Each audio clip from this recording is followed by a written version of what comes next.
তুমি কেমনে কালেমার দাওয়াত দাও লা ইলাহা ইল্লাল্লাহ ফাদাখালাল জান্নাহ, লা ইলাহা ইল্লাল্লাহ বলো জান্নাতে চলে যাবা। জান্নাত কিন্তু অত সোজা নয়।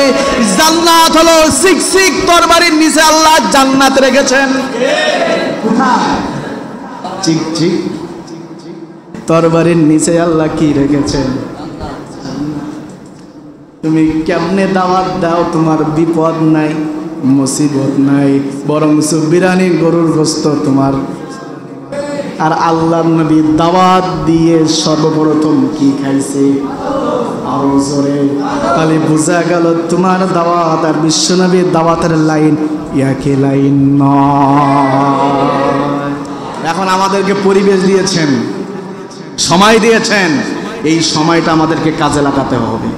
যদি কাজে লাগাতে পারি, আগামীর বাংলাদেশ কোরআনের বাংলাদেশ, আগামীর বাংলাদেশ ইসলামের বাংলাদেশ। কথা বলেন ঠিক না বেঠিক? আমরা মুজিবের শাসন দেখেছি, শান্তি প্রতিষ্ঠিত করতে পারে নাই। আমরা জিয়ার শাসন দেখেছি, শান্তি প্রতিষ্ঠিত করতে পারে নাই। আমরা চাচা ইরশাদের শাসন দেখেছি, শান্তি প্রতিষ্ঠিত করতে পারে নাই। খালেদা জিয়ার শাসন আমরা দেখেছি, শান্তি প্রতিষ্ঠিত করতে পারে নাই।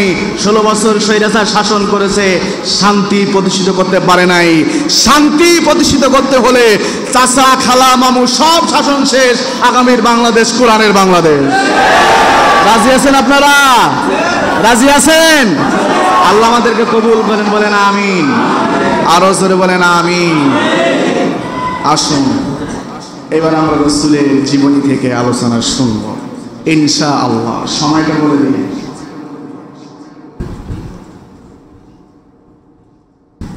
রাসূল করিম সাল্লাল্লাহু আলাইহি ওয়াসাল্লামের দুইটা দিক, একটা হলো সিরাত আর একটা হলো কি? সুরাত। সুরাত মানে কি? লিবাস, লিবাস পোশাক। আর সিরাত মানে জীবন পদ্ধতি, জীবন পদ্ধতি। বিশ্বনবী সাল্লাল্লাহু আলাইহি ওয়াসাল্লাম যখন জন্মগ্রহণ করেছিলেন, আপন চাচা আবুল আহাব খুশি ছিলেন। সুবহানাল্লাহ। কে খুশি ছিল? আবুল আহাব। আল্লাহর নবী বিশ্বনবী জনাবে মুহাম্মদ রাসূলুল্লাহ সাল্লাল্লাহু আলাইহি ওয়াসাল্লাম যখন জন্মগ্রহণ করেছিলেন, ওই জায়গায় আবুল আহাবের কিরিদিদা সুয়াইবা তার নাম, তিনি উপস্থিত ছিলেন। আল্লাহ নবী যখন জন্মগ্রহণ করলেন, সুয়াইবা চলে গেলেন আবুল আহাবের কাছে, গিয়ে বললেন, মালিক একটা ভালো খবর আছে, খুশির খবর আছে। আবুল আহাব বললেন, সুয়াইবা কিসের খবর? সুয়াইবা বললেন, নেতা, মা আমিনার কোলে আব্দুল্লাহর ঘরে একটা ছেলে সন্তান জন্মগ্রহণ করেছে।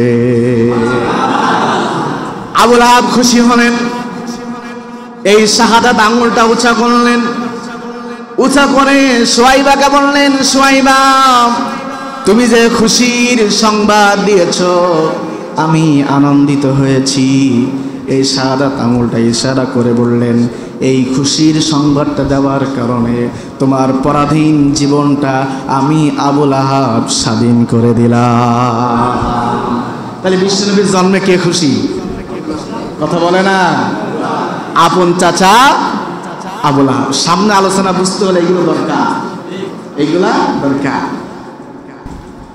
আবুল আহাব যখন মারা গেলেন, আব্দুল্লাহ ইবনে আব্বাস রাদিয়াল্লাহু তাআলা আনহু বলেন, আমি রাতের বেলা একদিন স্বপ্ন দেখলাম আবুল আহাবকে।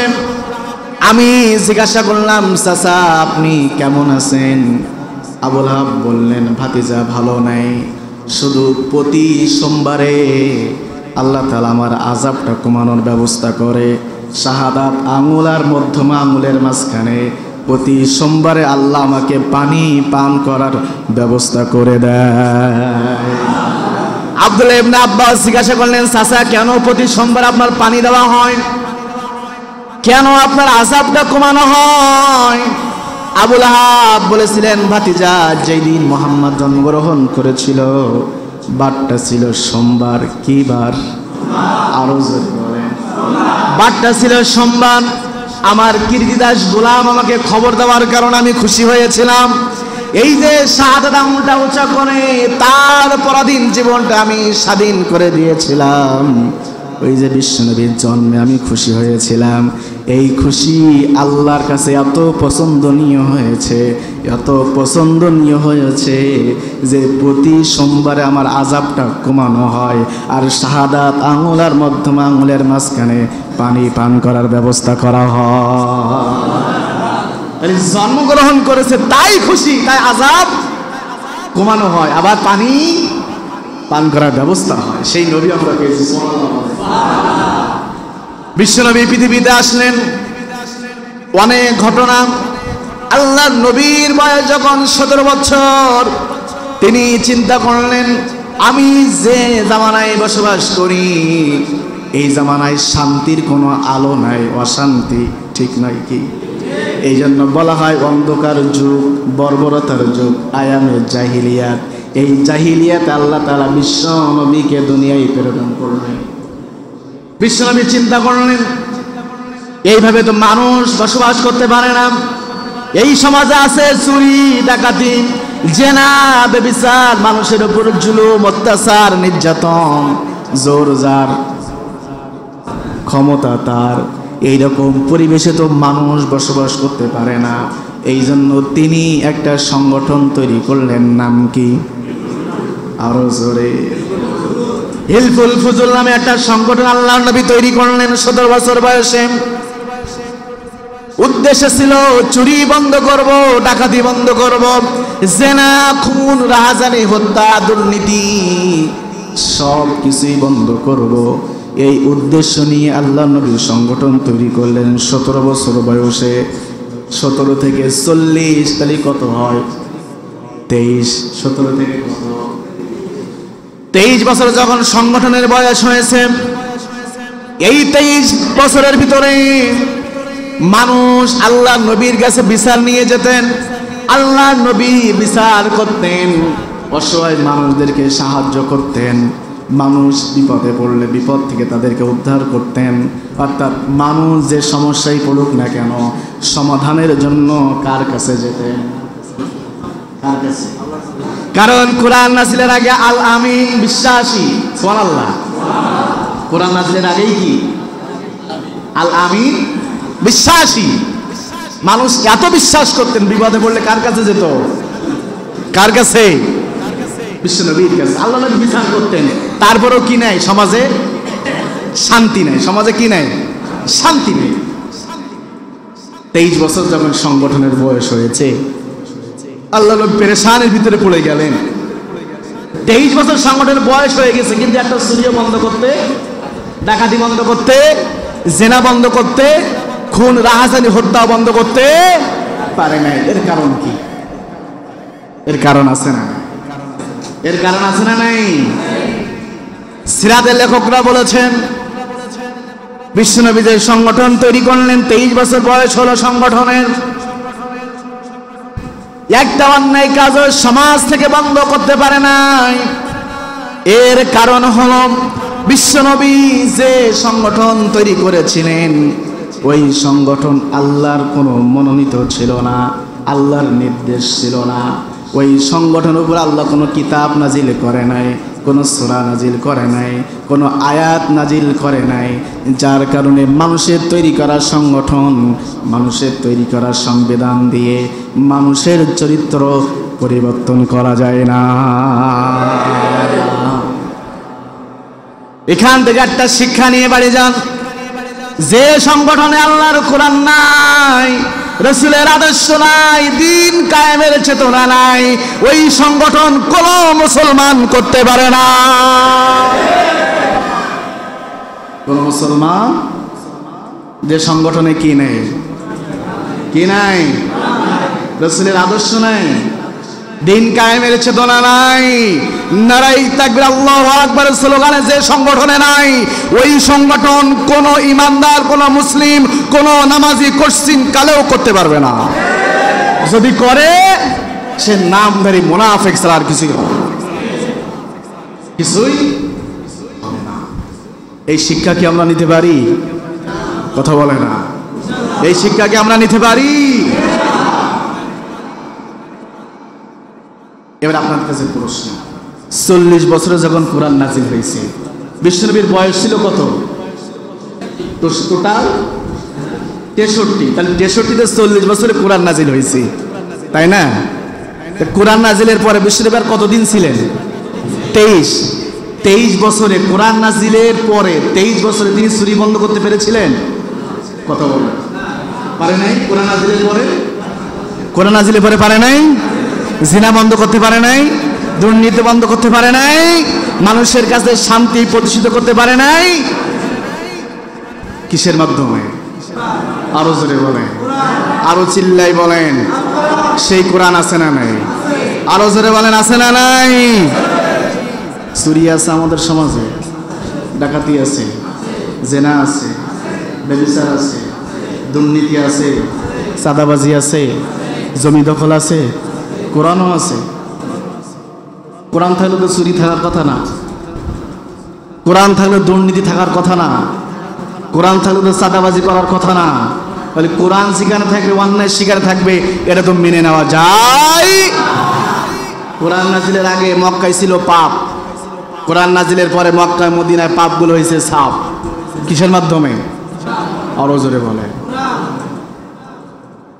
কোরআনও আছে, চুরিও আছে, ডাকাতিও আছে, জেনা আছে, ব্যভিচার আছে, দুর্নীতি আছে, চাঁদাবাজি আছে। এটা কেমনে থাকবে? এটা থাকার কথা না, এটা তো থাকার কথা না। আজকে আমাদের সমাজ যখন দুর্নীতি হয়, টেলিভিশনে টক শো হয়, আপনারা দেখেন নাই? কথা বলে না। টক শো হয়, মিছিল হয়, প্রতিবাদ সভা হয়, আছে না নাই? যখনই দুর্নীতি হয় তখনই টক শো হয়। কিয়ামত পর্যন্ত টক শো করবেন, একটা দুর্নীতি বন্ধ হবে না যতদিন পর্যন্ত ডক্টর কামালের সংবিধান পরিবর্তন করে আল্লাহর সংবিধান দিয়ে রাষ্ট্র এবং দেশ পরিচালিত না হবে, ততদিন পর্যন্ত একটা অন্যায়কার সমাজ থেকে বন্ধ হবে না। যদি মানুষের তৈরি করা সংগঠন, মানুষের তৈরি করার সংবিধান দিয়ে রাষ্ট্র এবং দেশে বিদেশে শান্তি প্রতিষ্ঠিত করা যেত, মানুষের কাছে শান্তি প্রতিষ্ঠিত করা যেত, আল্লাহ নবী হিলফুল ফুজলের মাধ্যমে পাচ্ছেন। কথা কি বুঝতেছেন আপনারা? রাগ করতেছেন? বেশি সময় আপনাদেরকে দেব না আমি, অল্প সময়। তাহলে সংগঠনের বয়স কত? 23। একটা চুরিও। এ মানুষদেরকে বানাইছে কে? আরো জোরে বলেন, কে বানাইছে? তাহলে এই মানুষের চরিত্রে কেমনে পরিবর্তন হবে এটা কে জানে? আরো জোরে বলেন। তার জন্য কি দিয়েছেন? মা ফাররাতনা ফিল কিতাবি মিন শাই। এমন কোনো বিষয় নাই, এমন কোনো দিক নাই যেটা আল্লাহ কোরআনে দেয় নাই। সুবহানাল্লাহ বলেন।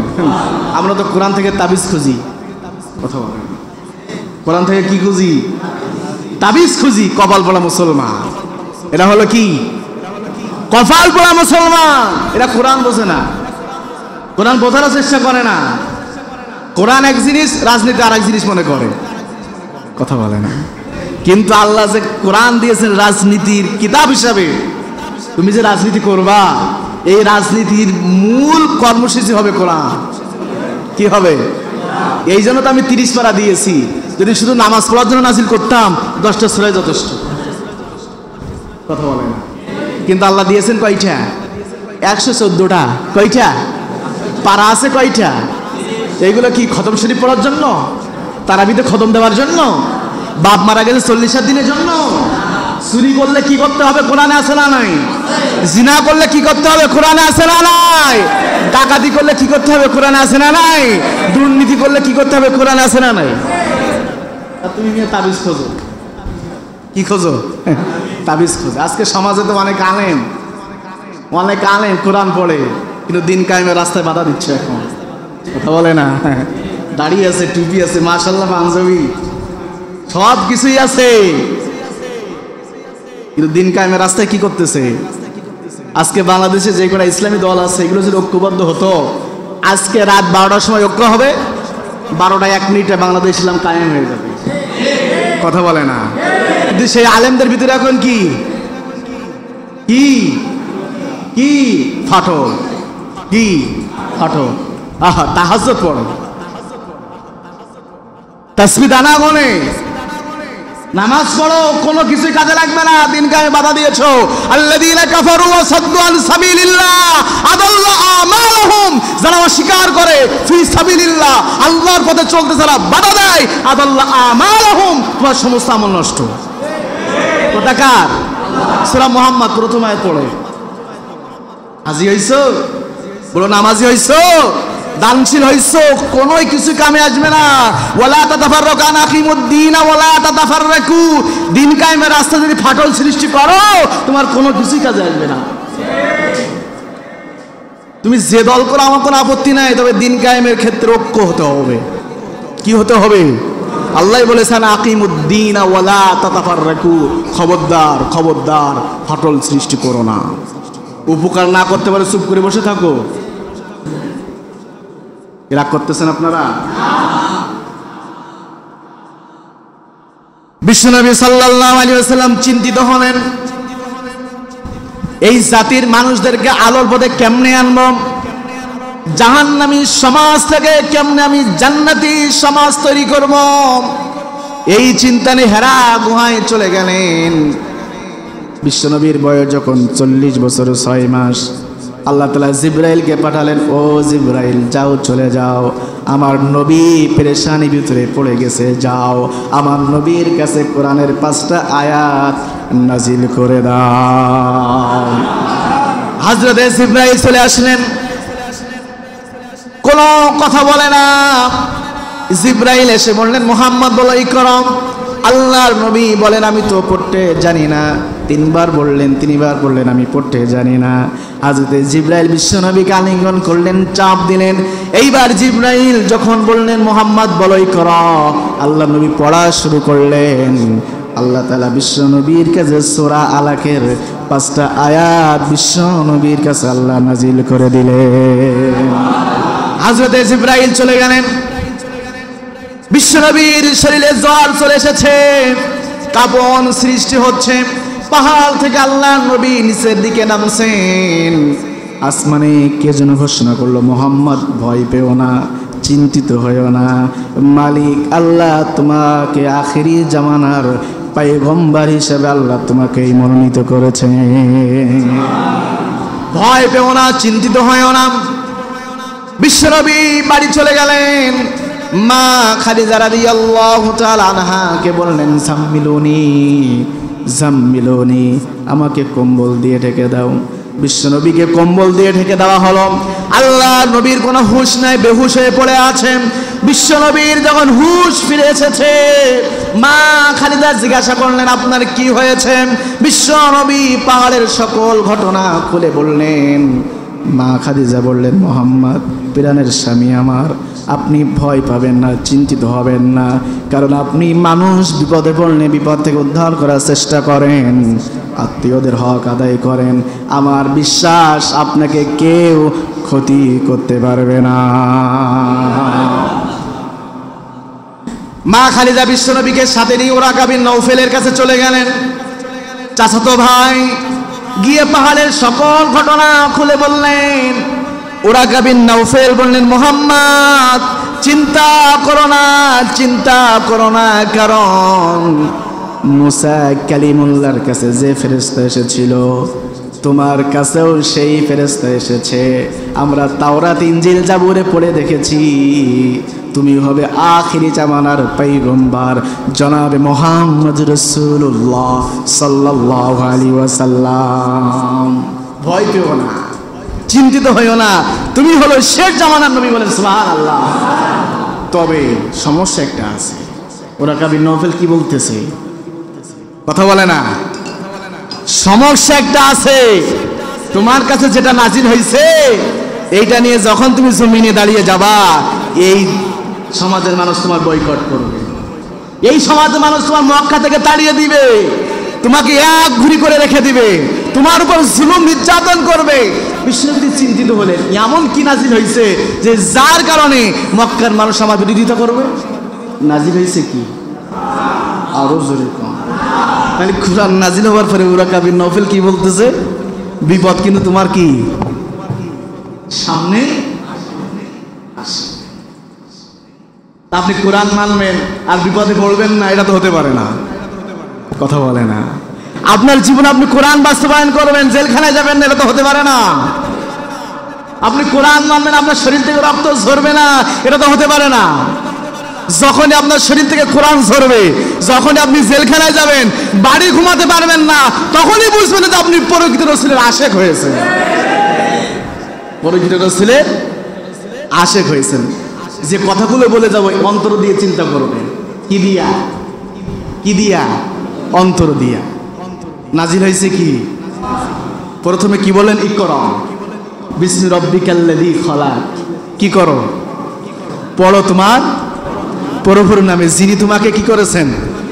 সৃষ্টি করেছেন। তাহলে আল্লাহ তাআলা এই জমিনে সর্বপ্রথম যে ফরজে আইন, যে বিধানটা দিলেন, সেটা কি? পড়া। সেটা কি? এখন আমরা পড়ি না আমরা মানি? আমরা কি করি? আমরা পড়ি না মানি? মানি। আমরা জানার চেষ্টা করি না মানার চেষ্টা করি? কথা বলে না। আমার নামাজটা সহি হচ্ছে কিনা, আমি কোন পথে চলছি, কার সাথে বন্ধুত্ব করতে হবে, কোন নেতার আদর্শ মানতে হবে, এটা ভুল না সঠিক, এটা জানার চেষ্টা করি না। কথা বলে না। কোরআন নাজিলের 12 বছর পরে আল্লাহ নামাজ ফরজ করেছেন। কয় বছর? এই 12 বছর শুধু আল্লাহ বলেছে পড়ো, জানো, তারপরে কি করো? মানো। আগে জানো, তারপরে কি? আমরা জানি না, আমরা মানার চেষ্টা করি। কথা বলে না। আবার ফতোয়া দেওয়ার লোকও আছে চার দোকানে। চার দোকানে এমন ফতোয়া দেয় যে বড় বড় হুজুরা কায়েত হয়ে যায়। আছে না? না এরকম ফতোয়া আছে? আছে। তা আপনি জানবেন না, এই জন্য তো আপনি বলবেন যে শরিয়ত আইন মানি না। আপনি যদি কোরআন জানতেন তাহলে এই কথা বলতেন না যে আমি শরিয়ত আইন মানি না। কথা বলে না। আপনি যদি কোরআন পড়তেন, কোরআন জানতেন, তাহলে বলতেন কোরআনের রাজনীতি নাই। আপনি তো কোরআন পড়েন না, কোরআন মানেন না, এই জন্য আপনি বলেন কোরআনের রাজনীতি নাই। যারা কোরআন পড়ে, কোরআন বোঝে, তারাই বলে কোরআনের রাজনীতি আছে। কথা বলে না। এই জন্য তো আল্লাহকে পড়িয়েছেন, তারপরে কি করিয়েছেন? হ্যাঁ, তারপরে মেনেছেন। আপনি কোরআন পড়েন, দেখেন কোরআনের রাজনীতি আছে কি নেই। আপনি যে বললেন শরিয়ত আইন মানি না, আপনার ঈমান আছে না গেছে গা? আছে? বিশ্বনবী চিন্তিত, এমন কি নাজিল হয়েছে যে মানুষ আমাকে কি করবে? বিরোধিতা করবে। ওহি বন্ধ, ওহি আসে না, পেরেশানির ভিতরে পড়ে গেছেন। একদিন রাস্তা দিয়ে হাঁটছেন, আসমানে কে যেন বলতেছে মোহাম্মদ। আল্লাহ নবী আসমানের দিকে তাকিয়ে দেখে জিব্রাইল মাঝখানে বসে দোল খাচ্ছে। সুবহানাল্লাহ।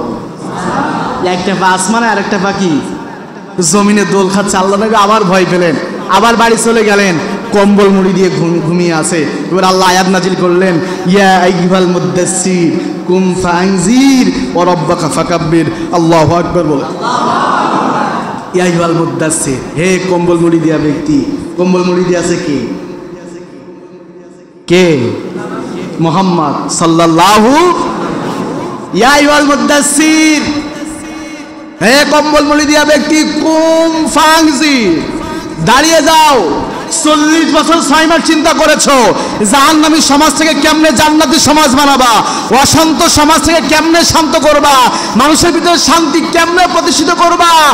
কুম ফাআনজির, তোমার কাছে যেটা নাজিল করা হয়েছে ওইটা নিয়ে জমিনে দাঁড়িয়ে যাও। ওয়া রাব্বাকা ফাকাব্বির, তোমার রবের নামে তাকবীর দাও। নির্দেশ কার? আল্লাহ। আরো জোরে বলেন। আল্লাহ। কম্বল মুড়ি দিয়ে শুয়ে আছে, উঠে দাঁড়াতে বললেন না ময়দানে দাঁড়াতে বললেন? কথা বলে না। কি নিয়া? আরো জোরে বলেন। আর ওয়া রাব্বাকা ফাকাব্বির, তোমার রবের নামে কি দাও? কি দাও? তোমার রবের বরত্ব ঘোষণা করো, মহত্ব ঘোষণা করো, ঘোষণা করো নারাই তাকবীর, আল্লাহু আকবার। আল্লাহ সব থেকে বড়, আল্লাহ সব থেকে বড়। কথা বলেন ঠিক না বেঠিক? তাহলে তাকবীর কে দিতে বললেন? আরো জোরে কন। তাহলে এই তাকবীর দিলে সমাজে অনেক মানুষের চোখ বড় বড় হয়ে যায়, টেম্পোর লাইটের মতো। কি হয়ে যায়? বড় বড় হয়ে যায়। মিয়া তুমি কি একবারও চিন্তা করেছো আল্লামাহুল বায়ান, কথা বলার ব্যবস্থা তোমাকে কে করেছে? এই জবান কি জন্য দিয়েছে? মমতা আমার প্যান্ডেলে গান গাওয়ার জন্য? নাস্তিক বেঈমানদের পিছনে স্লোগান দেওয়ার জন্য? না দিনের জন্য, কোরআনের জন্য, ইসলামী আন্দোলনের জন্য তোমাকে কণ্ঠ দেওয়া হয়েছে। এই কণ্ঠ দিয়ে নারায়ে তাকবীর, আল্লাহু আকবার যখনই বলবে, নাস্তিক মুরতাদরা লুঙ্গি পরার সময় পর্যন্ত খুঁজে পাবে না। এই জন্য তোমার জবান দেওয়া হয়েছে। ও রব্বাকা ফাকাব্বির, তোমার রবের নামে কি দাও? লুঙ্গি পর্যন্ত পরার সময় পাবে না। নারায়ে তাকবীর। এটা হলো মুসলমানদের বড় হাতিয়ার। এটা হলো কি মুসলমানদের? বাংলাদেশের সকল মানুষের ভোট আমাদের দরকার নাই, আমাদের 313 জন লাগবে বদরের প্রান্তের মতো। কথা বলে না? বদরের ময়দানের মতো 313 জনের মতো যদি আমরা ঈমান আনতে পারি, এই 313 জন যখন গর্জে উঠবে, ভারতের দাদা বাবুদের ধুতি পর্যন্ত খুলে চলে যাবে। তাহলে এই কণ্ঠ দিয়েছেন কে? এই কণ্ঠটা কার পথে ব্যয় হবে? কার পথে? স্লোগান হবে কার জন্য? একটু তাকবীর দিন, লিল্লাহি তাকবীর, নারায়ে তাকবীর। কোরআন আছে যেখানে, কোরআন আছে যে দলে, কোরআন নাই যে দলে, নারায়ে তাকবীর নাই যে দলে। মানবেন তো? মানবেন?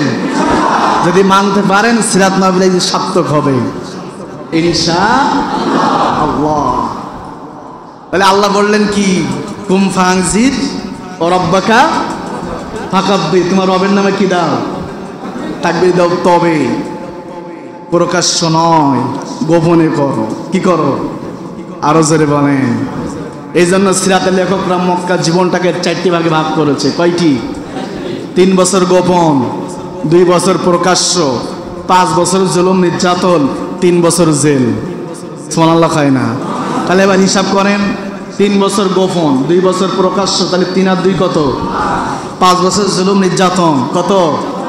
3 বছর জেল, কত হয়? 13। 13। তাহলে কোরআন নাজিলের পরে বিশ্বনবী মক্কায় ছিলেন কতদিন? 13 বছর। তাহলে মক্কা জীবনটাকে কয় ভাগে? 4 ভাগে। 3 বছর গোপন, 2 বছর প্রকাশ্য, 5 বছর জুলুম নির্যাতন অত্যাচার, আর 3 বছর কি? এই 4টি ধাপে আলোচনা করে আলোচনা শেষ সংক্ষিপ্ত, লম্বা আলোচনা করব না।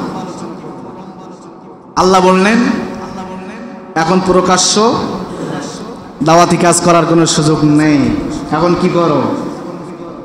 গোপনে। কয় বছর? তাহলে 40 বছরে কোরআন নাজিল হলো, 3 বছর গোপন, তাহলে রাসূলের বয়স কত? কত? 43। মনে রাখতে হবে। 40 বছরে কোরআন নাজিল, 3 বছর গোপন, তাহলে বয়স কত? এই 3 বছরে যে গোপনে দাওয়াতি কাজ করেছেন, 2টা মত পাওয়া যায়। কেউ বলেছেন 40 জন কালেমা পড়ে মুসলমান হয়েছেন, আবার কেউ বলেছেন 40 জন পুরুষ, 11 জন নারী কালেমা পড়ে মুসলমান হয়েছেন। বলেন সুবহানাল্লাহ, আল্লাহু আ'লাম। কে ভালো জানে? কে ভালো জানে? আল্লাহই ভালো জানে। বিশ্বনবী সাল্লাল্লাহু আলাইহি ওয়াসাল্লাম 3 বছর গোপনে দাওয়াতি কাজ করলেন। 3 বছর পরে আল্লাহ সুবহানাহু ওয়া তাআলা বিশ্বনবী জনাব মুহাম্মদ রাসূলুল্লাহ সাল্লাল্লাহু আলাইহি ওয়াসাল্লামের কাছে আয়াত নাযিল করলেন, ওয়া আনজির আশীরাতাকাল আকরাবিন। আল্লাহু আকবার। নবী হে, গোপনে আর চলবে না, এখন প্রকাশ্য তোমার নিকট তোমার আত্মীয় স্বজন যারা আছেন তাদের কাছে তাওহীদের দাওয়াত, রিসালাতের দাওয়াত তাদের কাছে পৌঁছায়া দাও। এতদিন গোপনে করেছো, এখন প্রকাশ্য বলার সময় এসেছে, যাও প্রকাশ্য এখন ঘোষণা করে দাও, দাওয়াতি কাজ শুরু করে দাও। আল্লাহ যখন আয়াত নাজিল করলেন, বিশ্বনবী চলে গেলেন সাফা পাহাড়ে। সাফা পাহাড়ে যাওয়ার পরে আল্লাহর নবী ডাক দিলেন, ইয়া সাবাহা, ইয়া সাবাহা বলে দিলেন। মানুষ সব একত্রিত হয়ে গেল। মানুষ যখন একত্রিত হয়ে গেল, বিশ্বনবী সাল্লাল্লাহু আলাইহি ওয়াসাল্লাম ওখানে বক্তব্য দিলেন, আমার ভাইরা, আমি যদি আপনাদেরকে বলি পাহাড়ের অপর প্রান্তে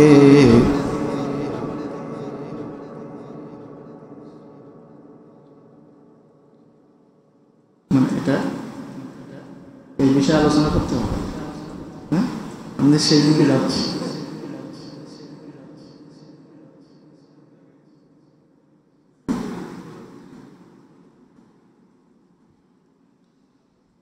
বিশ্বনবী নসিহত করলেন, আমার ভাইরা, আমি যদি আপনাদেরকে বলি পাহাড়ের অপর প্রান্তে একটা শত্রু বাহিনী অস্ত্র শস্ত্র নিয়ে দাঁড়িয়ে আছে, তোমাদের উপর আক্রমণ করবে, তোমরা আমার এই কথা বিশ্বাস করবে নাকি? মানুষ সবাই বললেন, মুহাম্মদ তুমি যা বলো সত্য বলো, কখনোই মিথ্যা বলো না, আমরা কখনোই মিথ্যা কথা বলতে শুনি নাই। আবার তুমি আল আমিন, আমরা বিশ্বাস করলাম পাহাড়ের অপর প্রান্তে একটা শত্রু বাহিনী দাঁড়িয়ে আছে, আমাদের উপর আক্রমণ করবে, আমরা সবাই তোমার এই কথা বিশ্বাস করে নিলাম। সার্টিফিকেট কয়টা? তুমি যা বলো কখনোই, আমরা কখনোই মিথ্যা কথা বলতে, আবার তুমি কি আল আমিন বিশ্বাসী। এইরকম সার্টিফিকেট আমাদের নেতাদের আছে তো? কথা বলেন, আছে? তা আপনি তো আসরের নামাজ পড়ে মিছিল করেন, আমার নেতার চরিত্র ফুলের মতন পবিত্র আছে না? আসরের নামাজ পড়েছে, নামাজ পড়ে মিছিল করতেছে, আমার নেতার চরিত্র ফুলের মতন পবিত্র। আল্লাহ ভাই কি রে, একটু আগে সেজদা দিয়ে বলো আল্লাহু আকবার, আল্লাহ তুমি সব থেকে বড়, আর এখন মিছিল করে আমার নেতার চরিত্র ফুলের মতন পবিত্র। যে নেতার মিছিল করে সেটা একক তো নামাজ পড়ে না, কথা বলে না, তার সার্টিফিকেট কি? ফুলের মতন। আল্লাহ কয়, ও ফেরেশতারা দেখ দেখ, একটু আগে সিজদা দিয়ে কি বললো? আল্লাহু আকবার, আল্লাহ তুমি সব থেকে বড়, আর এখন মিছিল করে আমার নেতার চরিত্র ফুলের মতন পবিত্র। ফেরেশতারা শুনে রাখো, আসমান আর জমিনের ভিতরে ওর মতন বড় মুনাফিক আর একজনও না। তুমি যে নেতার স্লোগান দিলে, নামাজ তো দূরের কথা, নারী না হলে রাতে ঘুমটা ভালোভাবে হয় না, কথা বলে না, বোতল না হইলে ঘুম হয় না, কথা বলে না। এখন আপনাদের কাছে প্রশ্ন, আসমান আর জমিনের ভিতরে ফুলের মতন পবিত্র মোহাম্মদ ছাড়া আর কেউ আছে নাকি? আছে? তাহলে আপনি কেমনে দিলেন? এত বড় মিথ্যে কথা আপনি কেমনে বললেন? অথচ আসলে সেজদা দিয়েছেন, কথা বলে না। ও গেছে, সেজদা গেছে আসল পর্যন্ত না? শেষ শেষ। এমন নেতার পিছনে যাও যাকে দেখলে আল্লাহর কথা স্মরণ হয়, পরকালের কথা স্মরণ হয়, তার পিছনেই ছোট, তার পিছনেই কাজ করো, টাকা নিয়ে স্লোগান দাও। এই যে আমার পূর্বে যিনি আলোচনা করেছেন, ইমামতি করেছেন, মসজিদের ইমাম, আবার ওদিকে ইউনিয়নের ইমাম, সুবহানাল্লাহ বলেন, ইউনিয়নের কি চেয়ারম্যান, তিনি আবার কি করেছে? এইরকম নেতা তো আমরা চাই। এইরকম নেতা কি? যারা গেলে গম মারবে না, বয়স্ক ভাতা মানবে না, বিধবা ভাতা খাবে না, বাথরুমের সিলাবও খাবে না। এখন বাথরুমের সিলাবও খায়, কথা বলে না। বিশ্বনবী ইমামতি করেছেন, রাষ্ট্রপ্রধান হয়েছেন, রাষ্ট্র চালিয়েছেন, কথা বলে না। আর আপনি তো ফতোয়া দেন, হুজুরা কেন রাজনীতি করবে? ফতোয়া দেয় না এরকম? হুজুর আপনার কাছ থেকে ইমামতি করা আর মিলাদ শরীফ পড়াবো, দোয়া করবেন, 100 টাকা হাদিয়া দেবো, ব্যাস আপনার দায়িত্ব শেষ। আছে না না এরকম লোক? বিশ্বনবী এখানে দাঁড়িয়ে ইমামতি করেছেন, আবার রাষ্ট্র পরিচালনা করেছেন। আমরা এরকম মানুষ স্যার, যিনি মসজিদের ইমাম, আবার কি সমাজের, এরকম মানুষকে আমরা চাই, কথা বলে না। এরকম মানুষের পিছনে কি আমরা থাকতে চাই? থাকতে চাই। আল্লাহ আমাদেরকে কবুল করেন, বলেন আমিন। আরো সরে বলেন আমিন। আজ যদি এদিক ওদিক হয়ে যায়, এদিক ওদিক যদি করে ফেলেন, ওর সাথে আপনার হাসর হবে। আপনি হয়তো সমর্থন দিকে জায়গা পর্যন্ত পৌঁছাইছেন, গম তো আপনি খান নাই, বিধবা ভাতা তো আপনি খান নাই, বয়স্ক ভাতা তো আপনি খান নাই, কিন্তু আপনার আমল নামায় কি হচ্ছে? হ্যাঁ, ফ্ল্যাক্স ছিল, এই তো ফ্ল্যাক্স ছিল, কি হচ্ছে? ফ্ল্যাক্স লোড হবে। এই জন্য সাবধান, সাবধান, সাবধান হতে হবে। এমন মানুষের পিছনে যেতে হবে যাকে দেখলে কি আল্লাহর কথা স্মরণ হয়। আহারে আল্লাহু আকবার, আল্লাহু আকবার। সার্টিফিকেট ভালো না খারাপ? চারটা সার্টিফিকেট ভালো। মানুষ যখন সার্টিফিকেট ভালো দিলেন, বিশ্বনবী সাল্লাল্লাহু আলাইহি ওয়াসাল্লাম বলেন, আমার ভাইরা, আমি আপনাদেরকে হাসরের ময়দানে কঠিন অবস্থার কথা বলতে চাই। যেই দিন স্ত্রী স্বামীর পরিচয় দিবে না, স্বামী স্ত্রীর পরিচয় দিবে না, মা সন্তানের পরিচয় দিবে না, সেই কঠিন জাহান্নামের আগুনের কথা বলতে চাই। যদি তোমরা হাসরের ময়দান থেকে বাঁচতে চাও, জাহান্নামের আগুন থেকে যদি তোমরা বাঁচতে চাও, তাহলে পড়ো লা ইলাহা ইল্লাল্লাহু মুহাম্মাদুর রাসূলুল্লাহ, লা ইলাহা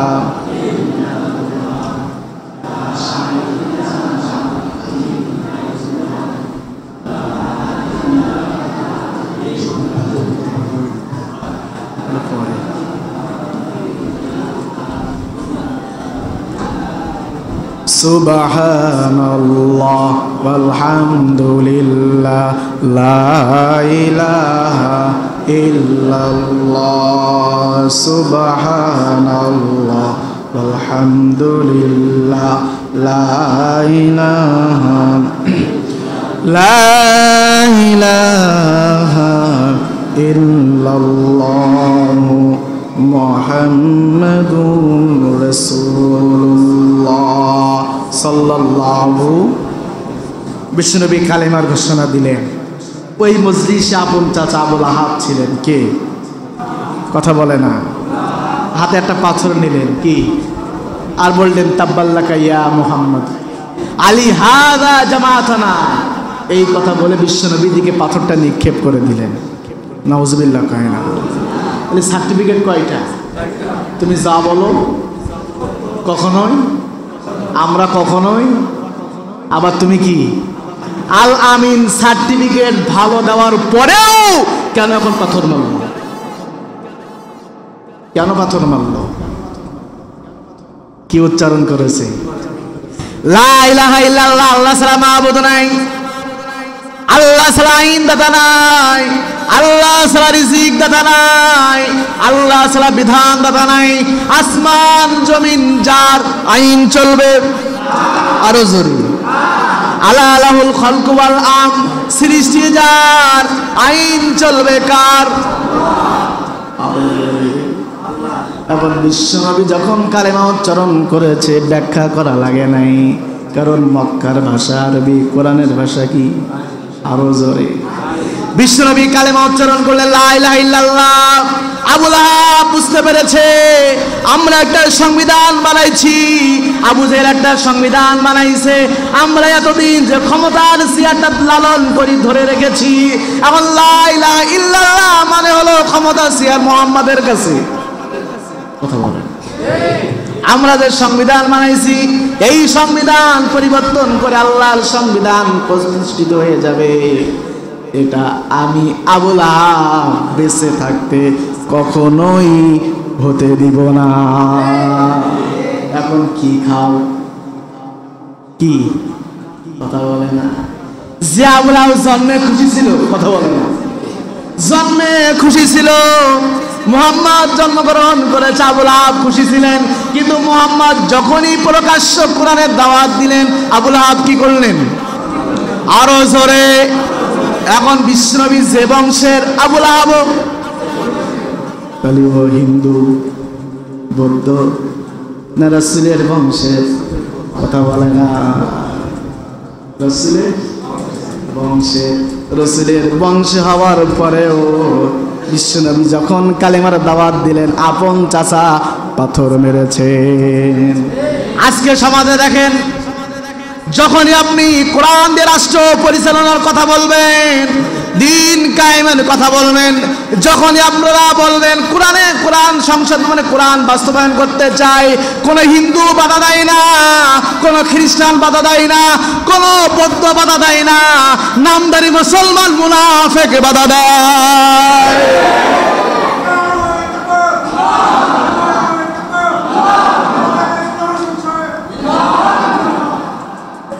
রসুলের বংশে জন্মগ্রহণ করে জান্নাত পাই নাই।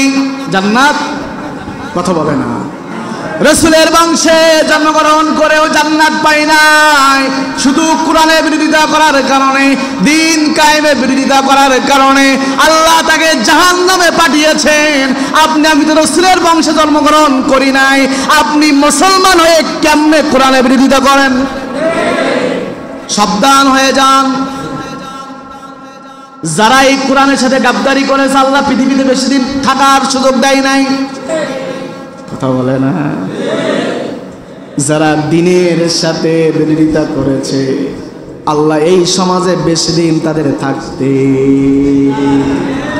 সকল নবীর একই দিন ছিল, শারআ লাকুম মিনাদ দ্বীন মা ওয়াসা বিহি নূহা ওয়াল্লাযী আওহাইনা ইলাইকা ওয়া মা ওয়াসাইনা বিহি ইব্রাহিমা ওয়া মূসা ওয়া ঈসা আন আকিমুদ্দিন। আল্লাহু আকবার। সকল নবী রাসূলের একই দিন, একই কে দিয়েছেন? আরো জোরে।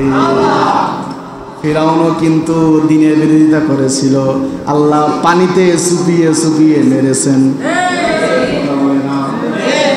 নমরুদ দিনের বিরোধিতা করেছিল, আল্লাহ জুতা পিটা করে দুনিয়ার বুক থেকে বিদায় করেছে।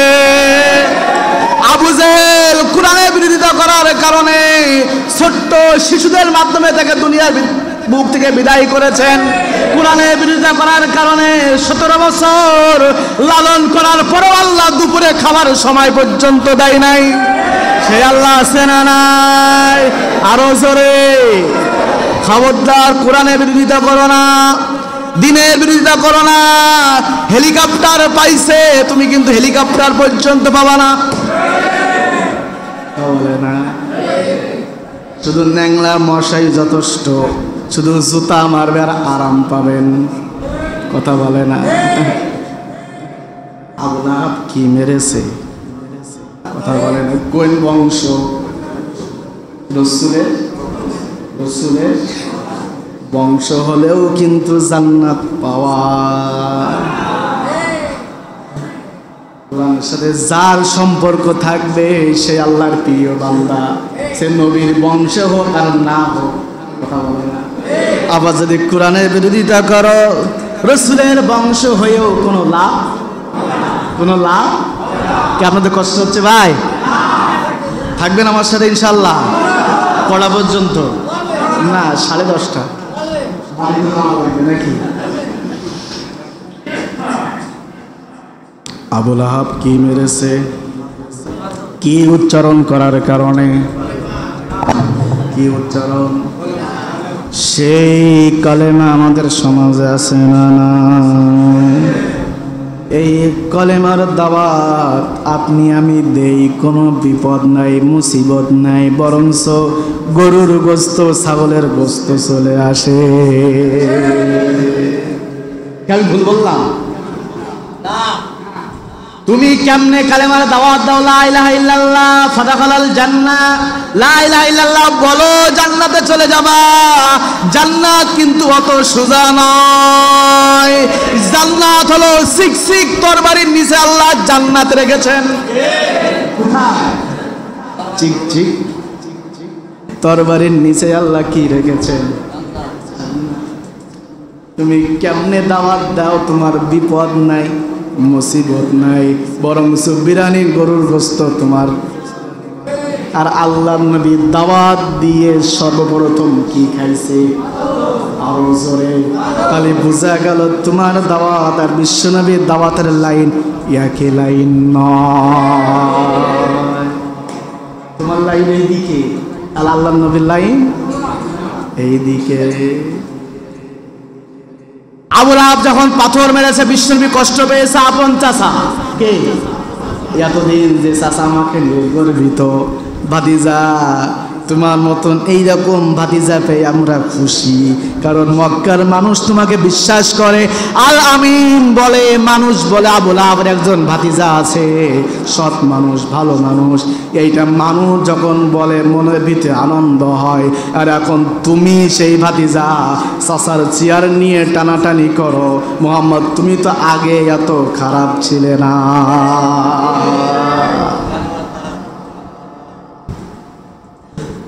আবুল আহাব পাথর মেরেছে, ব্যথা কম লাগবে না বেশি লাগবে? বিশ্বনবী ব্যথা পেয়েছেন, আল্লাহ ডাইরেক্ট বিশ্বনবীর কাছে কল করলেন, নবী ব্যথা পেয়েছো, কষ্ট লেগেছে। 3 বছর গোপনে দাওয়াত দিয়েছো, কেউ তোমাকে মারে নাই, কেউ তোমাকে মারে নাই। যখনই প্রকাশ্য দাওয়াত দিয়েছো, তোমার চাচা পাথর মেরেছে, ব্যথা লেগেছে, কষ্ট পেয়েছ। যদি কষ্ট এবং ব্যথা পেয়ে থাকো, তোমার সামনে রাস্তা এখন 2টা। কয়টা? আরো জোরে। তোমার সামনে এখন রাস্তা 2টা, তোমার সামনে দল এখন 2টা। 1 নম্বর দল হলো হিজবুল্লাহ, আর একটা হলো হিজবুশ শয়তান। দল কয়টা? আরো জোরে। নবী পাথর খেয়েছো, ব্যথা লেগেছে, রাস্তা কয়টা? দল কয়টা? একটা হলো হিজবুল্লাহ, আর একটা হলো কি? একটা কার দল আর একটা কার দল? নবী তুমি যদি হিজবুশ শয়তান গ্রহণ করো, শয়তানের দল যদি তুমি গ্রহণ করো, কোনো বিপদ নাই, মুসিবত নাই, পাথর নাই। যদি তুমি শয়তানের দল গ্রহণ করো, এই সমাজে নারী পাবা, গাড়ি পাবা, বাড়ি পাবা, অর্থ সম্পদ সব পাবা, কিন্তু হাসরের ময়দানে তুমি জান্নাত পাবা না। আর যদি হিজবুল্লাহ নাও, আল্লাহর দল যদি নবী তুমি করো, এখন তো একটা পাথর খাইছো, কিছুদিন পরে তায়েফের ময়দানে তোমাকে পাথর মেরে তোমার শরীর থেকে রক্ত ঝরাবে, 3 বছর জেল খাটবা, মক্কায় থাকতে পারবা না, তোমার হাত ভাঙার ভয় দেখাবে, চোখ তোলার ভয় দেখাবে, পা ভাঙার ভয় দেখাবে, জেলখানায় যাওয়ার ভয় দেখাবে, ফাঁসির মঞ্চে যাওয়ার ভয় দেখাবে। তুমি এখন সিদ্ধান্ত নিবা, কোনটা নিবা? হিজবুল্লাহ নিবা না হিজবুশ শয়তান নিবা? যদি হিজবুল্লাহ নাও, দুনিয়ার সমস্ত কষ্ট তোমার উপরে আসবে, আসার পরেও দুনিয়ায় সুখ শান্তি পাওয়ার নাও পাও, পরকালে আমি আল্লাহ তোমার জন্য জান্নাতের ব্যবস্থা করে রাখবো। সিদ্ধান্ত তোমার কয়টা? একটা হলো কার দল, আর একটা হলো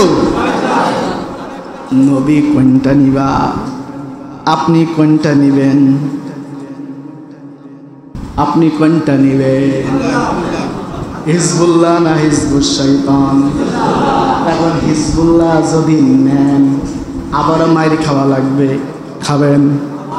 খাবেন। শরীর থেকে রক্ত ঝরাবেন। আবার যদি জেলখানায় যাওয়ার প্রয়োজন হয় যাবেন, আবার যদি ফাঁসির কাস্টে যাওয়া লাগে যাবেন। যদি এই সিদ্ধান্ত নিতে পারেন, আল্লাহ আপনাকে জান্নাত দেওয়ার জন্য আল্লাহ বসে আছে।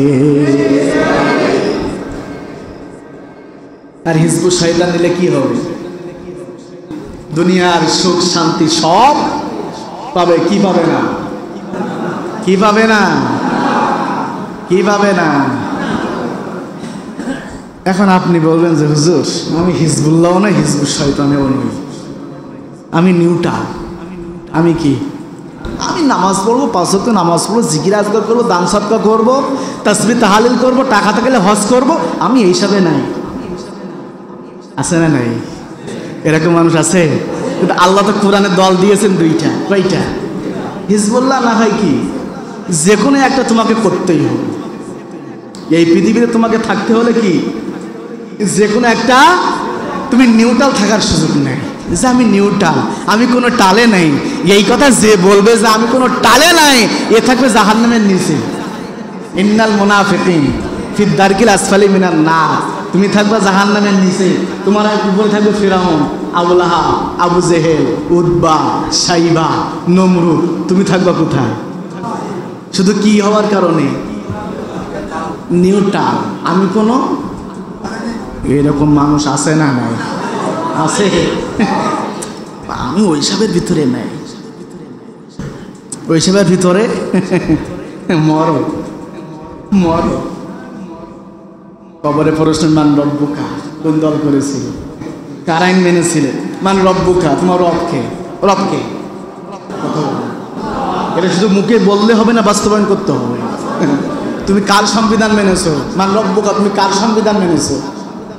কার? না ডক্টর কামালের দলে না কার? যদি আল্লাহটা মানেন মান রব্বুকা, উত্তর সঠিক হবে। মা দিনুকা, কোন দলের সদস্য ছিলে? এখানে কি জামাতের নাম আছে, বিএনপির নাম আছে, হ্যাঁ জাতীয় পার্টির নাম আছে, চরমনের নাম আছে, আটটাশি ফুরফুরার নাম আছে? না মা দিনুকা, তুই কোন দলের সদস্য ছিলে? কোন দলের? কোন দল? দিন মানে কি? ইন্নাদ দীনা ইনদাল্লাহি ইসলাম। দিন মানে ইসলাম, ইসলাম মানে কোরআন, কোরআন মানে ইসলাম, ইসলাম মানে কি? তুমি কি কোরআনের দলের সদস্য ছিলে? মা দিনুকা, তুমি কোরআনের দলের সদস্য ছিলে? যদি না থাকেন কি বলবেন? হ্যাঁ হ্যাঁ, আমি তো নিউট্রাল ছিলাম। আল্লাহকে একে আগে ধর, একে কি কর, একে আগে ধর, এ কোনো টালে ছিল না। তারপরে প্রশ্ন কি হবে? মান নাবিয়ুকা, তুমি কোন নেতার আদর্শ বাস্তবায়ন করেছিলে? আবুল হাব যেমনি বলেছিল, আমি হলাম আবু জেহেল সেনা, আমরা সবাই আবু জেহেল সেনা, ভয় করি না বুলেট বোমা। আবুল হাব কি কর? আমরা হলাম আবু জেহেল সেনা, ভয় করি না। আল্লাহ কয় নবী ওর বলতে দাও, ওই যে আবু জেহেল সেনা কইছে, আবু জেহেল আদর্শ বাস্তবায়ন কইছে, ওই দল বেশি দিন টেকবে না। ওই দল ফিরাউনের অনুসারী বলেছিল, আমরা ফিরাউনের সেনা, আমরা ফিরাউনের আদর্শ বাস্তবায়ন করতে চাই। আল্লাহ কয় মুসা টেনশন করিস না, ও পানিতে চুপিয়ে দল ভ্যানিশ করে দেবে। নমরুদের অনুসারী বলেছিল, আমরা নমরুদের আদর্শ বাস্তবায়ন করতে চাই, আমরা নমরুদের সেনা। আল্লাহ কয় ইব্রাহিম চিন্তা করো না, ও জুতা পিটা করে ওর দল ভ্যানিশ। কথা বলে না। আবুল আহাব যেমনি বলে, আমরা আবু জেহেল সেনা, ভয় করি না বুলেট বোমা, ওই আবু জেহেলের আদর্শ যারা বাস্তবায়ন করতে চায়, ওই আবু জেহেলের দল বেশি দিন টিকবে না। 17 বছর বাবার আদর্শ লালন করতে চেয়েছিল, এখন সেই দলের কি নাই? কথা বলে না। একমাত্র এই পৃথিবীতে আল্লাহর নবীর আদর্শ যে দল বাস্তবায়ন করতে চাইবে, ওই দল কিয়ামত পর্যন্ত আল্লাহ বাঁচিয়ে রাখবে। কিয়ামত পর্যন্ত কি করবে? আর আর যা আছে, উসওয়াতুন হাসানা ফি রাসূলিল্লাহি, উসওয়াতুন হাসানা, তোমাদের জন্য উত্তম আদর্শ আমার নবী মুহাম্মদ সাল্লাল্লাহু আলাইহি ওয়াসাল্লাম। তার আদর্শ বাস্তবায়ন করো, তার আদর্শ মানলেই তোমার জন্য কি? তোমার জন্য কি? কুল ইন কুনতুম তুহিব্বুনাল্লাহ ফাত্তাবিউনি ইউহিব্বুকুমুল্লাহ ওয়া ইয়াগফির লাকুম যুনুবাকুম। আল্লাহু আকবার বলো। আমাকে ভালোবাসতে চাও? কাকে ভালোবাসো? কাকে অনুসরণ করো? কাকে? তা আপনি কার আদর্শ বাস্তবায়ন করবেন? কার? মুহাম্মদ। বলেন মুহাম্মদ, মুহাম্মদ সাল্লাল্লাহু আলাইহি ওয়াসাল্লাম। মুহাম্মাদের আদর্শ যে দল বাস্তবায়ন করতে চায়, ওই দলকে কেউ নিভাতে পারবে না, পারবে না, পারবে না। কথা কার? আর মুহাম্মাদের আদর্শ মানে হলো কি? আরো জোরে বলেন, ইউরিদুনা লিইউতফিউ নূরাল্লাহ বিআফওয়াহিহিম ওয়াল্লাহু মুতিম্মু নূরিহি ওয়ালাউ কারিহাল। নবী চিন্তা করো না, আবুল আহাব বলেছে না, আমরা সবাই আবু জেহেল সেনা, ভয় করি না বুলেট বোমা। আবু জেহেল আদর্শ বাস্তবায়ন করতে চায় আর আমার দিনকে নিভাতে চায়, ও নিভাতে পারবে না। নূরুল্লাহ, আমি আল্লাহর নূরকে জ্বালাতে চাই, নূরের আলো জ্বালাতে চাই। ওয়ালাউ কারিহাল কাফিরুন, সেটা কাফিররা পছন্দ করুক আর নাই করুক, যে বিরোধিতা করবে সেই নিভে যাবে। কথা বলে না। এবং আবু জেহেলের উত্তরসূরি, আবু জেহেলের দলের নামে কোনো দল আছে বাংলাদেশে? নাই। ও দল আছে? ফিরাউনের দল আছে, ফিরাউনের দল আছে, নমরুদের দল আছে।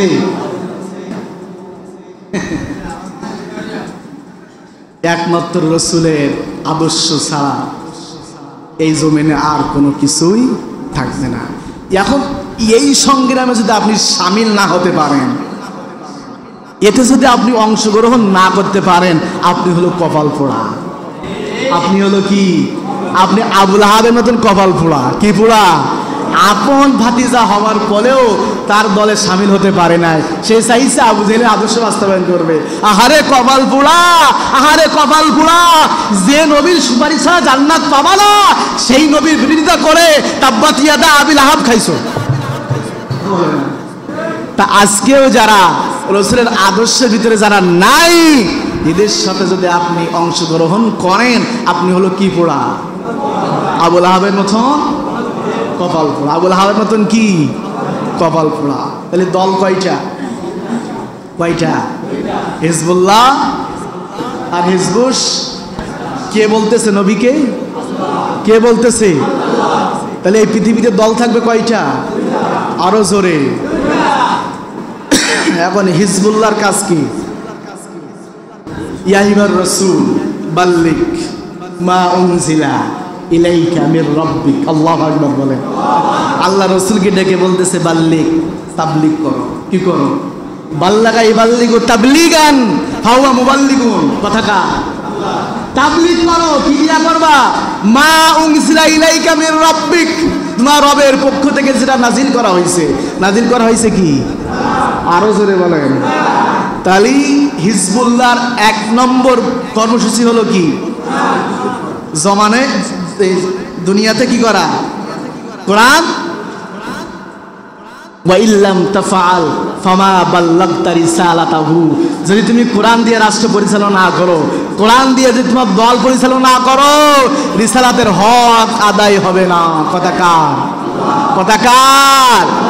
এখন হিজবুল্লাহর কাজ হলো জমিনে কোরআন কি করা? বাস্তবায়ন করা। আর হিজবুল শয়তানের কাজ কি? ওইটা বাধা দেওয়া। হিজবুল্লাহ যেটা করবে, হিজবুল শয়তান তার বিরোধিতা করবে। এটা হলো হিজবুল শয়তানের কাজ। এটা হলো কি? আর আল্লাহ এদের বৈশিষ্ট্য দিয়েছেন 3টা। কয়টা?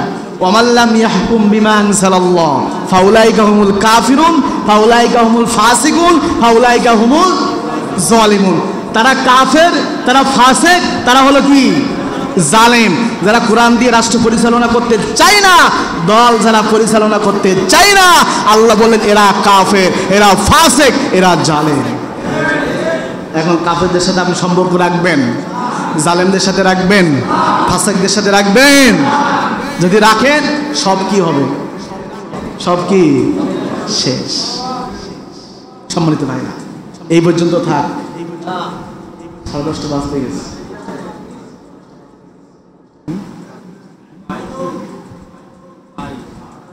হ্যাঁ,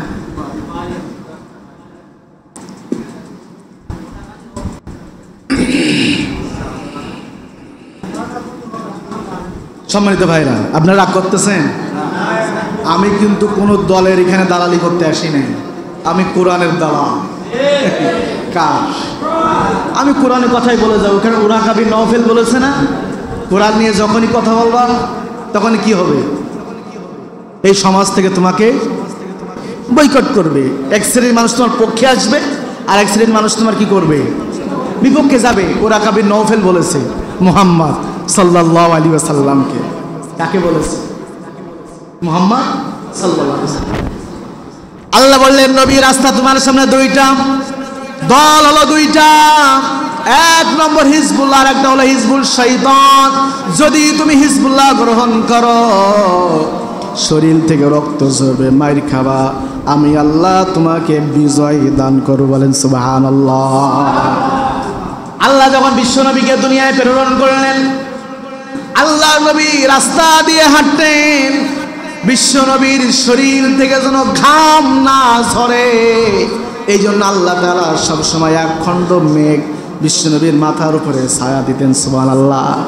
বিশ্ব নবীর গায়ে যেন মশা না বসতে পারে, এই জন্য আল্লাহ মশা লাগা হারাম করে দিয়েছিলেন। এর কারণে ইসলাম প্রতিষ্ঠা আন্দোলনে নবীর শরীর থেকে রক্ত ঝরবে, এটা আমার আল্লাহ বেশি পছন্দ করেছে।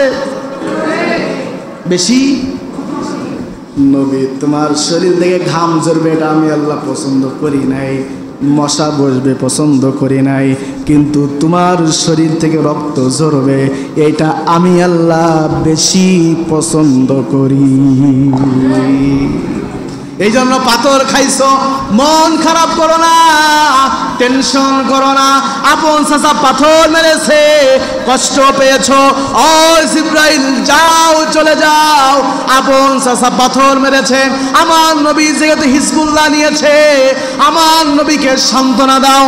সান্ত্বনা স্বরূপ আমি আল্লাহ আমার নবীর কাছে সূরা লাহাবটা নাজিল করতে চাই। জিব্রাইল চলে আসলেন, সূরা লাহাবটা নাজিল হয়ে গেল। তাব্বাত ইয়াদা আবি লাহাবিউ, কথা আবু লাহাবের দুই হাত কি হয়ে যায়? কয় হাত?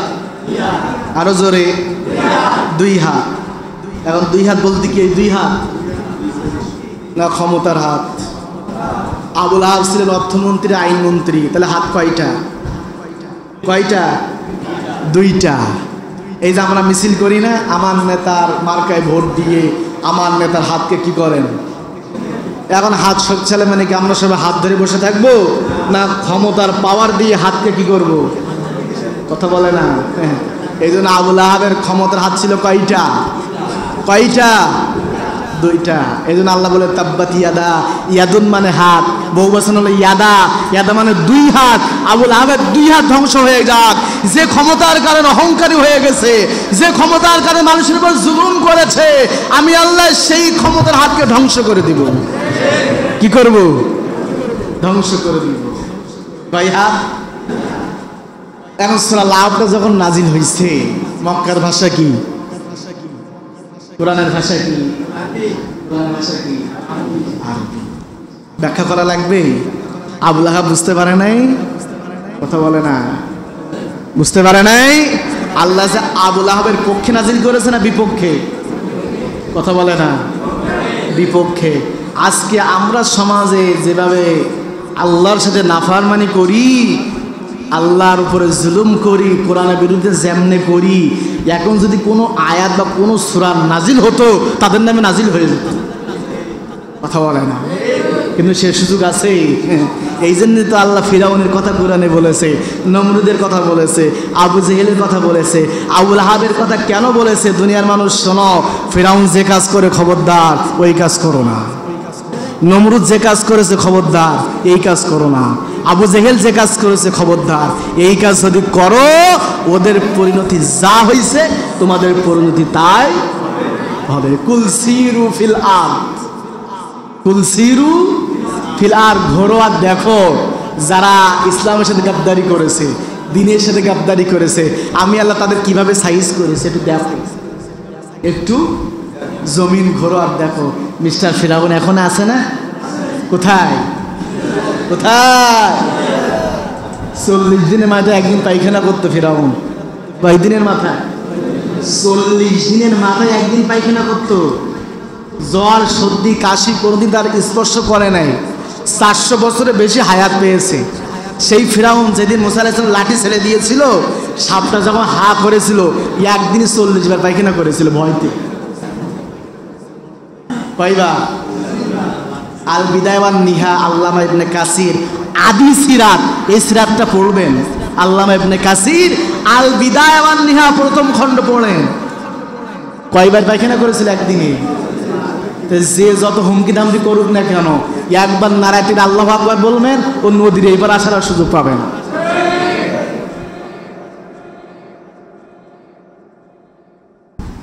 বিশ্বনবী যখন দাওয়াতি কাজ শুরু করলেন, আবু জেহেল দেখতেছে দিন দিন তো লোক বাড়তেছে, কি দিন দিন লোক বাড়তেছে।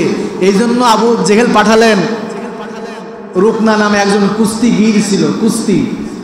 মক্কায় এমন কোনো মানুষ ছিল তাকে হারাবে।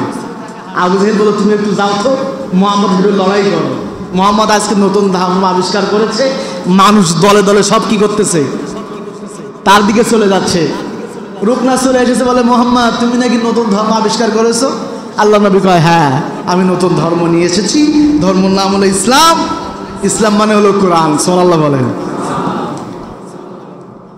বলতেছে, তুমি যদি আমাকে হারাতে পারো, আমি তোমার ধর্ম গ্রহণ করব। কি করব? তোমার ধর্ম গ্রহণ করব। আসছে বিশ্বনবীর সাথে সাথে আসার দিলেন, সুবহানাল্লাহ কয় না। ও মনে করেছে মৌলবীর গায়ে শক্তি নেই, মৌলবীর টুপি পরে পাঞ্জাবি পরে ওই গায়ে মনে হয় শক্তি নেই, কথা বলে। তাই রুকনা বলতেছে মুহাম্মদ আমি বুঝতে পারি না, আর একবার হোক। 3 বার হয়েছে, 3 বার আল্লাহ নবী কি করলেন? আসার দিলেন। মোল্লা দেখে টিটকিলি কাটবেন না, টুপি দেখে মনে করবেন না দুর্বল, দুর্বল মনে করবেন না, কারণ আমরা কার সৈনিক? আরো জোরে বলেন, আমরা কার সৈনিক? আমরা শুধু বাঁশের লাঠি ধরবো, তুমি ধরবা অস্ত্র, আমরা ধরবো কি? কি ধরবো? আর শুধু বলবো নারাই তাকবীর আল্লাহু আকবার, ব্যাস তোমার কামসা। তোমার কি কামসা? সে আল্লাহ আছে না নেই? আল্লাহর শক্তি কি আগের মতন আছে না? বড়া হয়েছে? আছে? আগের মতন আইছে? শুধু ধৈর্য ধরেন, কাজ করেন আর ধৈর্য ধরেন। আল্লাহ অবশ্যই অবশ্যই রক্ত যেহেতু এই জমিনে ঝরেছে, এই জমিনে ইসলামের শিকড় ইনশাআল্লাহ ইনশাআল্লাহ কায়েম হবেই হবেই হবে ইনশাআল্লাহ। রক্ত ঝরেছে না? ভিত আমাদের মজবুত হয়ে গেছে, শুধু গাঁথনি বাকি আছে। কি বাকি আছে? গাঁথনি বাকি আছে। ইনশাআল্লাহ ইনশাআল্লাহ আমরা যে আল্লাহর উপর তাওয়াক্কুল করে ইখলাসের সহিত কাজ করতে পারি, আল্লাহ আমাদেরকে বিজয় দিবেন, আল্লাহ আমাদেরকে বিজয় দিবেন, আল্লাহ আমাদেরকে বিজয় দিবেন ইনশাআল্লাহ। এই বিশ্বাসটা অন্তরে কি করবেন? লালন করবেন। বিশ্বাসটা অন্তরে কি করবেন? লালন করে ময়দানে কি করতে হবে? ময়দানে কাজ করতে হবে। আর সামনে যেতে চাই না, আর সামনে যেতে চাই না, অনেক রাত হয়ে গেছে। আমি যে কথাগুলো আপনাদেরকে বলেছি, আমি মনে হয় মূল কথাটা আল্লাহ কেন রসুলকে দুনিয়ায় প্রেরণ করেছে, আমি মূল কথাটা মনে আপনাদেরকে বোঝাতে পেরেছি না? একটু সামনে যাব। হ্যাঁ, ওই ঘটনাটা কি শেষ করে দেব? আগের দিনকে যে ঘটনা রাখছিলাম, উতবা উতাইবার যে ঘটনা,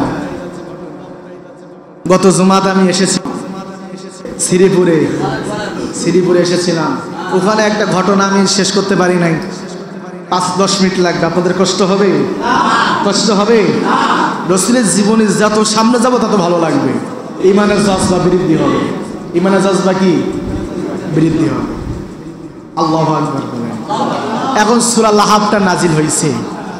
আবু লাহাব বাড়ি চলে গেলেন, কোনো কথা বলে না।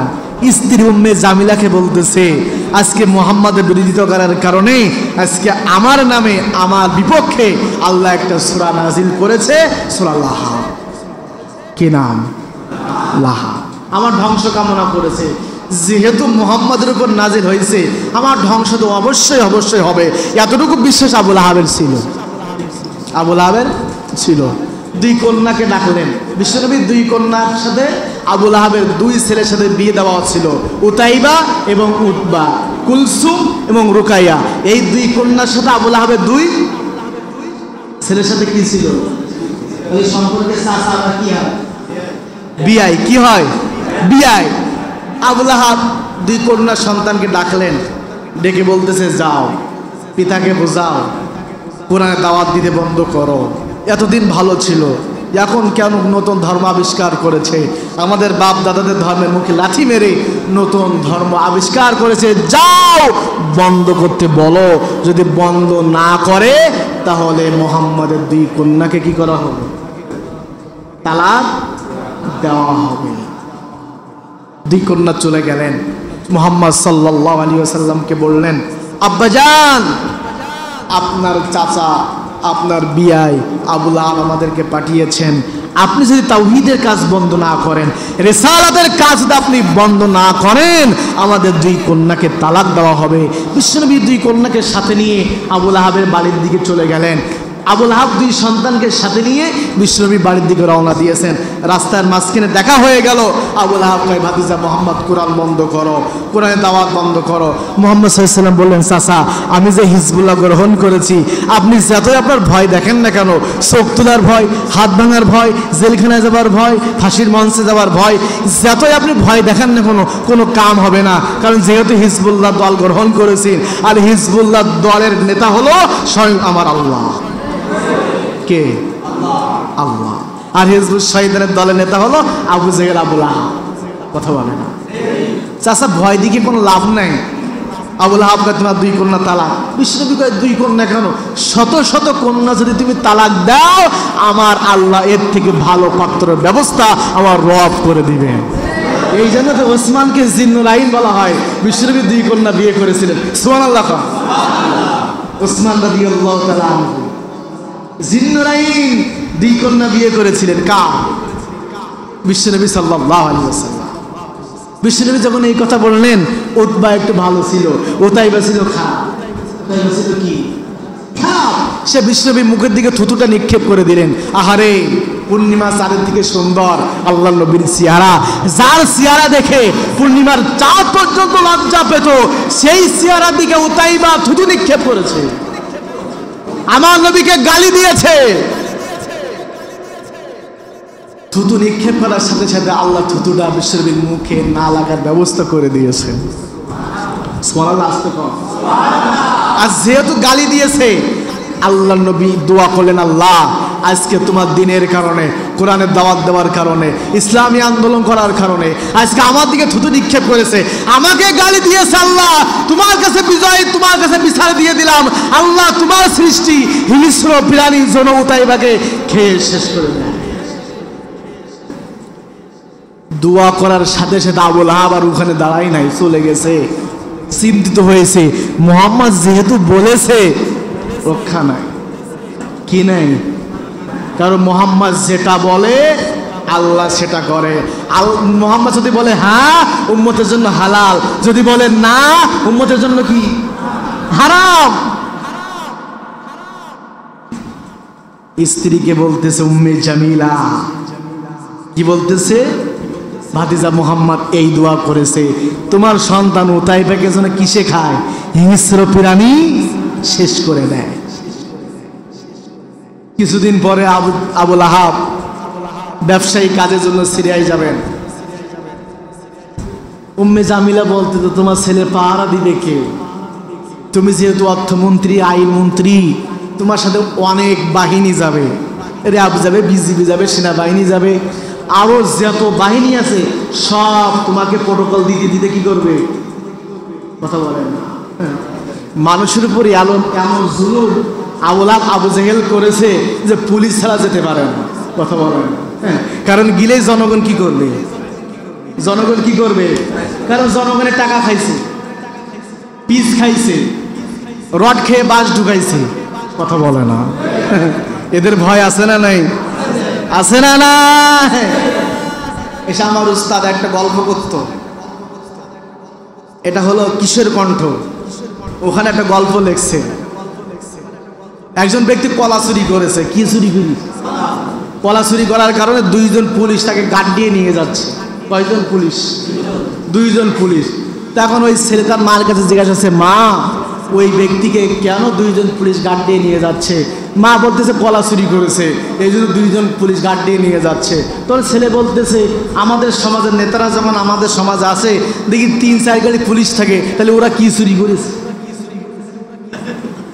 এ তো কলা চুরি করার কারণে দুইজন, আর ওখানে তো শত শত পুলিশ পাহারা দেয়, তাহলে ও কি চুরি করেছে? মা বলে, ও হলো মানুষের 18 কোটি মানুষের অর্থ সম্পদ, টাকা পয়সা সব চুরি করেছে। এই জন্য পুলিশ ছাড়া কি করে না, গেলেই কি করবে? খলিফা ওমর মরুভূমির উপরে শুয়ে আছে, কোনো পাহারা নাই। আল্লাহু আকবার বলে। মরুভূমির উপরে শুয়ে আছে, বিশ্রাম নিচ্ছে গাছের নিচে, কোনো পাহারা নাই। রাষ্ট্রপ্রধান অদ্দজাহানের খলিফা ওমর, কোনো প্রোটোকল নাই, কোনো পাহারা নাই, আরামসে ঘুমাচ্ছে। কারণ মানুষের হক আদায় করেছে, সুবহানাল্লাহ। মানুষের অধিকার প্রতিষ্ঠিত করেছে, গম চুরি করে নাই। কথা বলে না। উম্মে জামিলা বলতে, তুমি তোমার সন্তানকে কি করো, সাথে নিয়ে যাও। কিছু দূর গেছে, যাওয়ার পরে সন্ধ্যা হয়ে গেছে, তাবু করলেন। রাতে ওখানে কি করবে? রাতে ওখানে থাকবে। তাবু করা শেষ, পাশ দিয়ে একজন মানুষ যাচ্ছিলেন, জিজ্ঞাসা করলেন যে ভাই আপনারা রাতে কি এখানে থাকবেন? আবু লাহাব কয় হ্যাঁ, আমরা রাতে এখানে থাকবো। তখন ওই ব্যক্তি বললেন সাবধানে থেকেন, কারোর মাঝে সাঝে রাতে বাঘ এই রাস্তা দিয়ে যাওয়া আসা করে। সুবহানাল্লাহ কয় না? এদিকে নবী কি দোয়া করেছে, কিসে খাবে? হিংস্র প্রাণী তোমাকে খেয়ে কি করবে? যেখানে গেলে বাঘের ভয়, সেখানে গেলে কি হয়? রাত পর। ওই ব্যক্তি যখন বললেন সাবধানে থাকবা, খবরদার, মাঝে সাঝে বাঘ কি করে? যাওয়া আসা করে। এখন কি মাথায় কাজ করবে? আবু লাহাব সৈন্যবাহিনীদেরকে ডাকলেন, ডেকে বললেন সৈন্যবাহিনী আরো আনো, প্রোটোকল বাড়াও, নিরাপত্তা আরো বাড়াও। যেহেতু বলেছে রাতে বাঘ যাওয়া আসা করে, সাবধান, আমার সন্তানের জন্য কোনো ক্ষতি না হয়। রাত গভীর হয়ে গেল। আল্লাহ সুবহানাহু ওয়া তাআলা বাঘের কাছে এলান করলেন, ও বাঘ তুমি কেমন আছো? বাঘ বললেন মালিক অনেক ভালো আছে আলহামদুলিল্লাহ, আপনি আমার রিজিকের মালিক, সব কিছুর মালিক আপনি, আলহামদুলিল্লাহ আমি বাঘ অনেক ভালো আছি। এখন বাঘের সাথে কি আল্লাহ কথা বলতে পারে? বাঘকে বানাইছে কে? আল্লাহ বললেন বাঘ একটা কাজ তোমাকে করতে হবে। বাঘ বললেন মালিক কি কাজ করা লাগবে? আল্লাহ বলেন আমার নবীর গায়ে থুতু নিক্ষেপ করেছিল, দিনের কারণে আমার নবীকে গালি দিয়েছেন, আমার নবী দোয়া করেছে আল্লাহ এই উতাইবাকে যেন হিংস্র প্রাণী শেষ করে দেয়। সেই শয়তান উতাইবা তোমার নিকটে, আমি চাই আমার নবীর দোয়াটা বাস্তবায়ন করতে। বলেন সুবহানাল্লাহ।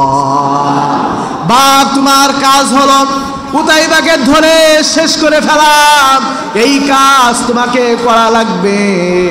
বাঘ বললেন মালিক আপনি যেটা বলবেন আমি সেটা করব।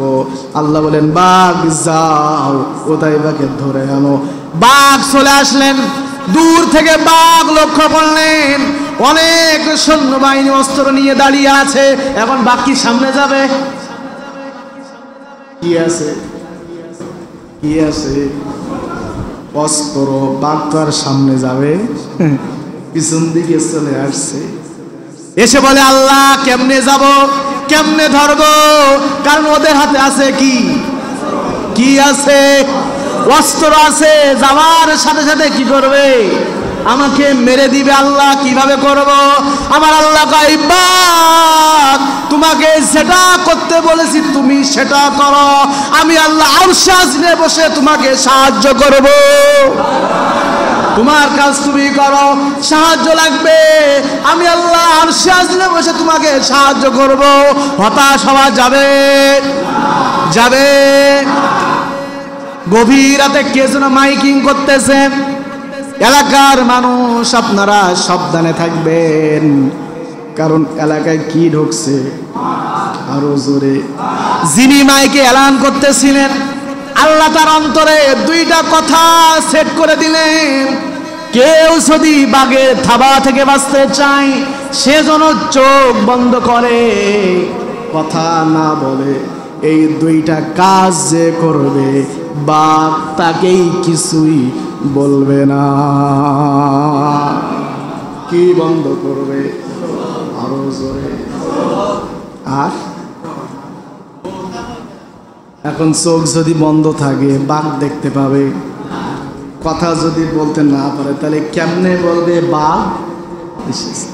আল্লাহ গায়ে বাঘ চিন্তা করো না, যাও কাম সারা। কি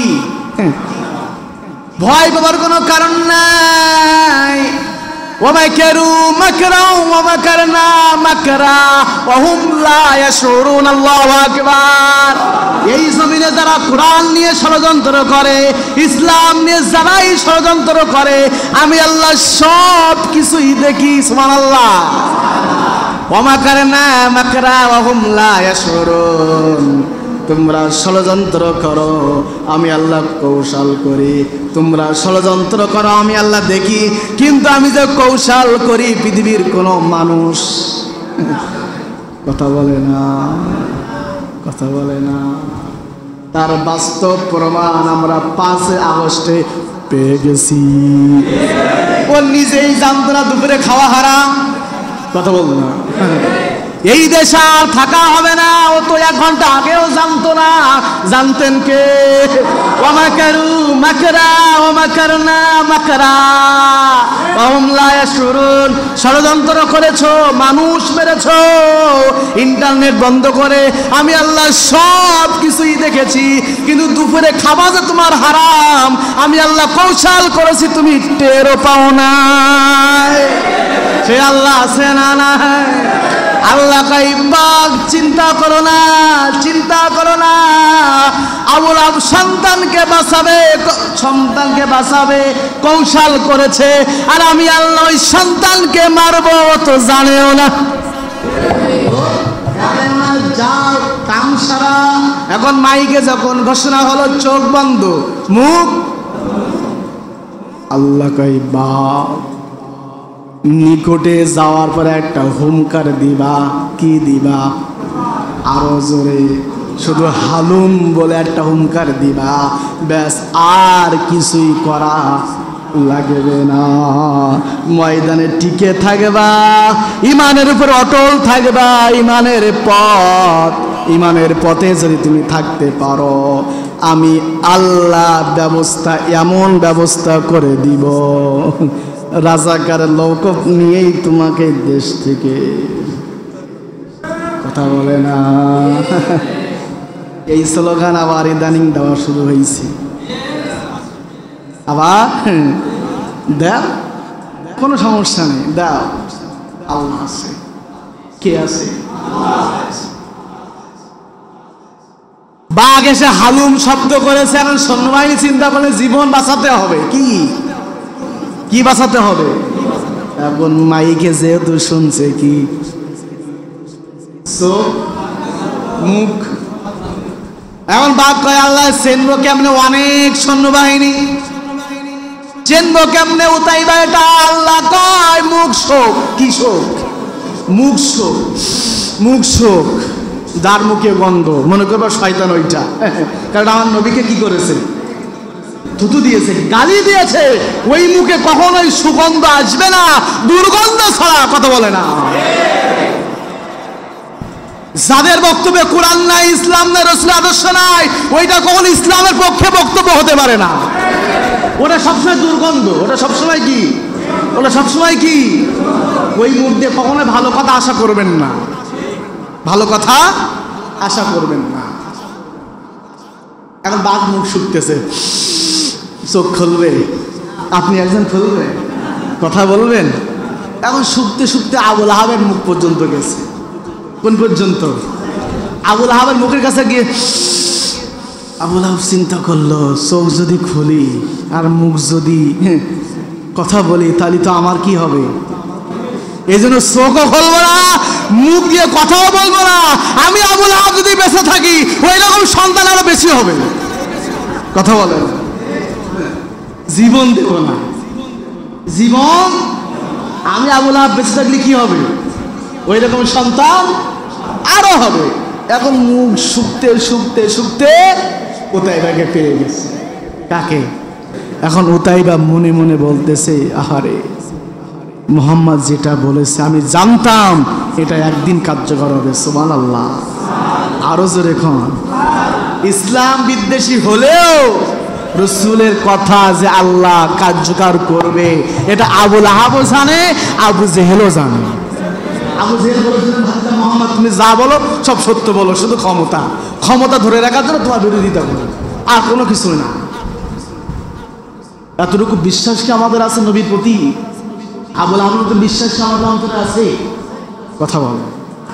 কিছু মানুষের আছে, কিছু মানুষের নাই। তার নবী কি, ও কি, নেতা বলো, কি বলো, আল্লাহকেও মানে না, নেতাও মোহাম্মদকে মানতে চায় না।